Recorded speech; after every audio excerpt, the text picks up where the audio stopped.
afternoon, everybody. Lunchtime, and coming to you live a little bit later today in the Taster series. So it's day 4, and today we're gonna have a quick chat about the best nutrition for your core. So any questions you have, please put them down. I'll try and answer them the best I can to help you. This is where quite a lot of us can fall down, and also as well, we try to kind of make things harder than what they actually need to be. Okay, so a couple of key things when we're looking at nutrition postpartum and during pregnancy. During pregnancy it's different because there's tends to be more things you can't eat than what you can eat, so it's a frustrating choice, and often how we are feeling can put us off our food, whereas postpartum, we have, in those first stages, we are ridiculously hungry at first, and then we also have the things which we need to consider, such as breastfeeding and sleep deprivation, and also recovery. So that's how we need to be eating. The best tip I can give you for nutrition is to keep it easy. Don't overthink it. All right. What we need to look at in terms of nutrition for your core is reduce sugar. Right, so, but it doesn't mean no sugar. Okay, I'll get through to that for you. So reduce sugar and less processed foods. And what was the other thing? They're the keys, okay? And obviously not overeating, and then learning and watching and listening to your body to see and find out if you may have any food intolerances as you go down the track postpartum, because it's quite common. You may not have had any food intolerances before, but because of what's happening to your postpartum hormones due to sleep deprivation and breastfeeding, things are changing. So you can become intolerant to certain foods, which can cause abdominal bloating, constant stretching out. I'm always feeling that pooch there, unable to heal the abdominals, because if there's more fluid there, if there's more irritation, it's actually hard for us to connect to those core muscles. All right, so keeping it easy, keeping it simple. Okay, try not to look at your food as a Pinterest meal. Okay, it doesn't need to be fancy. It doesn't need to be posh salads, you know, for lunch all the time. We can't do that. It's ridiculous. We're busy mums. Okay, so it doesn't matter if you have the same, you know, breakfast each day. You know, that's kind of fine. It is what it is. It's great to mix things up if we can. But do try, what we've got to think of is trying to get a protein in there. So a piece of toast and butter is not enough, and this is where, you know, so we need to throw an egg on there. We need to put some avocado on there, possibly even a slice of bacon. Okay, so you've got avocado, bacon, and a piece of toast. That makes it so much more nutritious for you. So we have to look at bang for your buck. So foods which hold and impact the most kind of vitamins, proteins, etc. is what we need to make sure we're getting. Ideally, you're looking at a couple of eggs on toast for breakfast, possibly a smoothie. You can go with a granola with milk and yogurt to up the protein. You can add nuts to that. Okay, so they're the ideal starters. If you're on the rush, you know, you can smash an avocado. Avocados are in season at the moment. They're still reasonably priced. Avocado smashed on toast. It's quick and it's easy. So we need to look at those. If you are feeling quite rushed in the morning, then a smoothie prep the night before, pop it into a bottle, shake it up in the morning, and it's done. All right, so when you get that time in that day, don't worry, you know, it's going to taste, it's not going to taste perfect, but it's going to taste fine, and you can take that whilst you're still breastfeeding baby. All right, breastfeeding moms, I would suggest you still need to have that morning tea snack. So this is where you want to watch out for, that it's not a couple of biscuits and a cup of coffee. Cup of coffee is absolutely fine if it's not making baby fussy with that caffeine. That's what you've got to watch for. But try and have an apple, a handful of nuts, okay? Piece of cheese and a piece of fruit. You can have some dips if you want. If you've had that smoothie in the morning, have a piece of toast with peanut butter on it. All right, so you do need to be having that when you're breastfeeding. What you'll find is if you're not breastfeeding, you don't often need that morning tea snack, you don't need that morning snack. You've had a substantial lunch, have a cup of coffee, substantial breakfast rather, have a cup of coffee, 12 o'clock you're having your lunch. Now, lunchtime.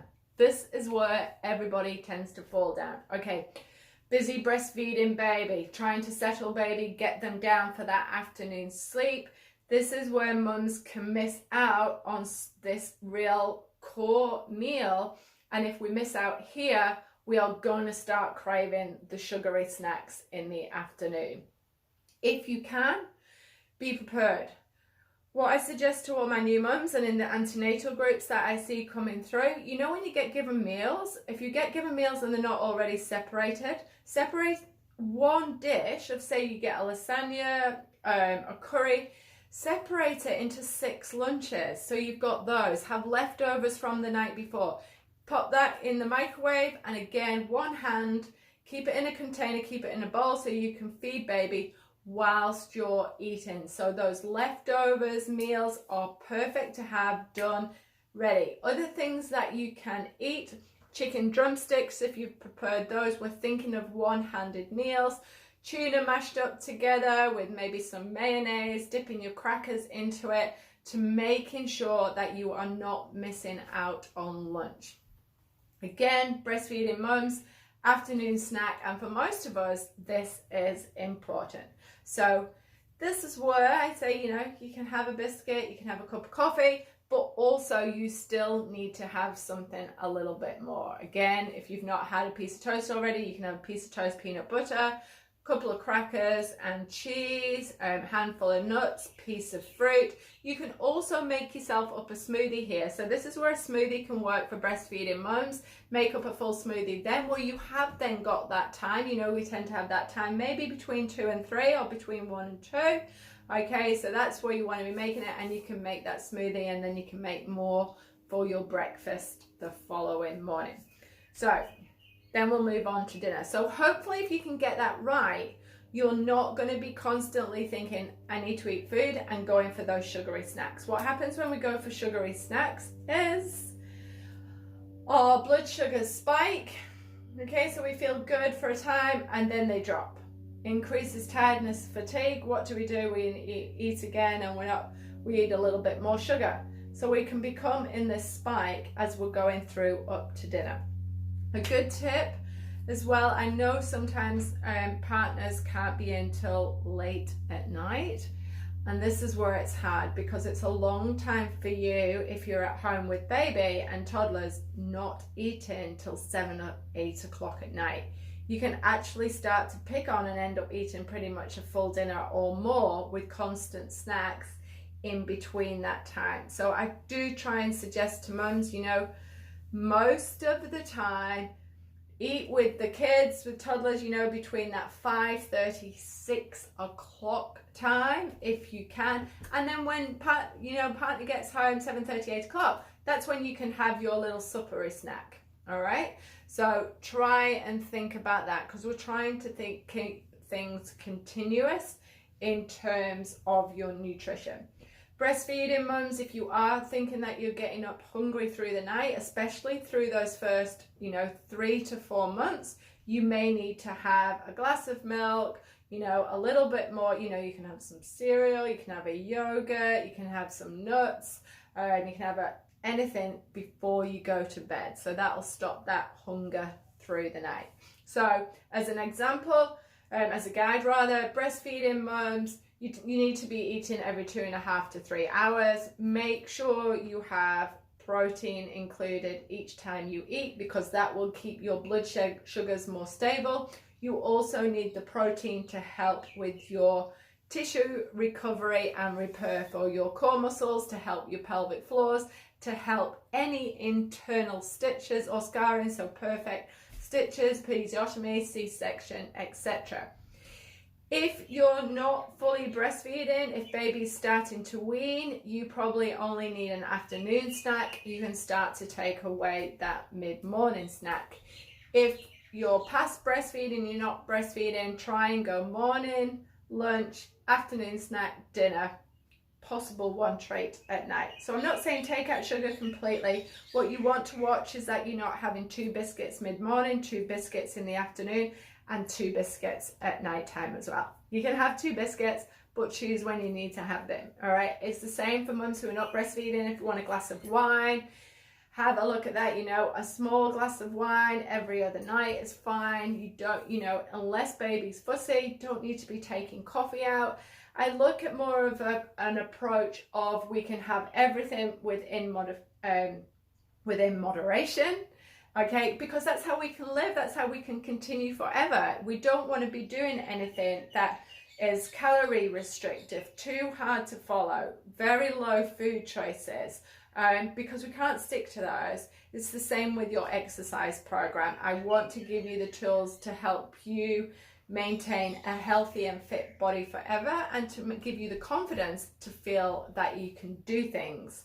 All right, so keep your nutrition simple, and I hope you've enjoyed today's session. What I wanted to also, okay, I'll just finish off on the bloating. What you can look at and what you can find is, you know, sometimes with the mummy tummy, because we're going on to the No More Mummy Tummy Challenge, is if an indicator of a food intolerance starting is increased bloating throughout the day and a hard feeling stomach. So if you notice, let's say in the morning you've had a few pieces of toast, you might have snacked on a muesli bar in the morning, and then you've had a sandwich at lunch, and you can start to feel maybe your abdominals getting a little bit sore, stomach's definitely got more noticeable, then you may be irritated to possibly wheat.